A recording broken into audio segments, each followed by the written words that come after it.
Es un momento especialmente importante para el Museo de Bellas Artes, fundamentalmente porque se han ganado más de 1000 metros cuadrados expositivos y se ha hecho con una muestra, como no podía ser de otra forma, con los principales nombres de la pintura valenciana de los siglos XIX y XX.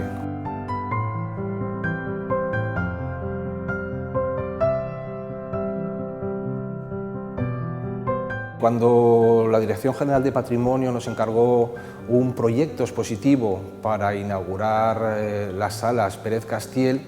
lo que nos planteamos inicialmente es que debíamos abordar una exposición de calado, una exposición de tesis. Desde el primer momento tuvimos claro que Sorolla tenía que ser el eje de esta exposición y aprovechar el magnífico fondo de pintura valenciana de finales del XIX y primera mitad del siglo XX que tiene el Museo de Bellas Artes para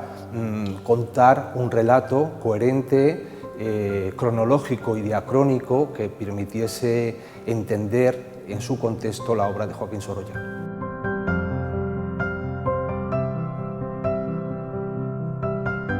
Por tanto, hemos hecho una selección en función de un criterio y era aquellos aspectos que mostraban la modernidad que representa la figura de Joaquín Sorolla.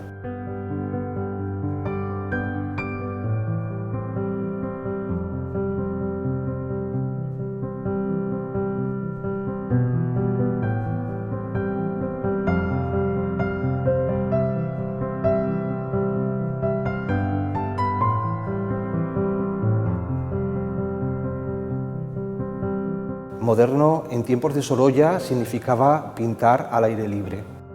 y Sorolla, a diferencia de los dos géneros prioritarios de la segunda mitad del siglo XIX, que es la pintura de género y la pintura de historia, Sorolla inicia una temática que está inspirada en sus salidas a pintar al aire libre en el Mediterráneo, en la playa de la Malvarrosa y tipos populares.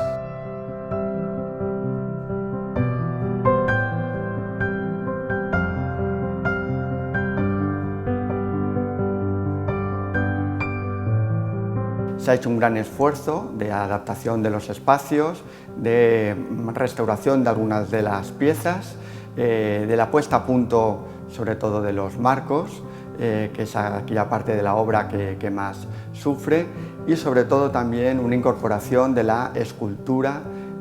valenciana de la época, con obras desde luego importantes como de Mariano Benlliure, pero también de Ricardo Boix o de Vicente Beltrán Grimal, ¿no?, que hablan de esa última etapa de la escultura más moderna, más contemporánea de los años 30.